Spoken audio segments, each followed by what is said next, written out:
Je pense que la question du surmoi est au cœur de la psychologie astrologique.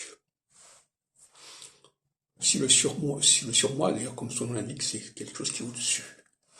Donc si le surmoi faiblit, il y a des comportements qui s'exacerbent dans les deux sens. À la fois ceux qui vont déborder les limites du surmoi et ceux qui vont réagir à ces débordements.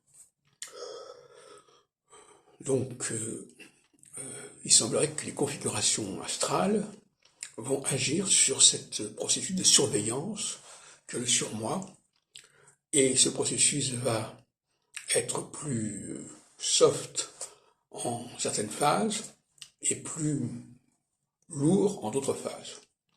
Et ça provoquera évidemment des effets en conséquence.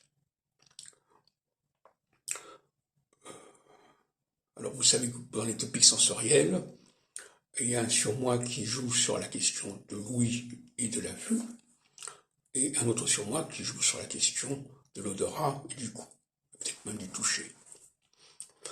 Par conséquent, lorsque les surmois s'affaiblissent, il va y avoir des excès au niveau de la parole, au niveau de la présentation visuelle, au niveau du contrôle olfactif, du contrôle gustatif, enfin, toutes sortes de débordements, d'excès, et qui vont certainement provoquer des réactions en conséquence.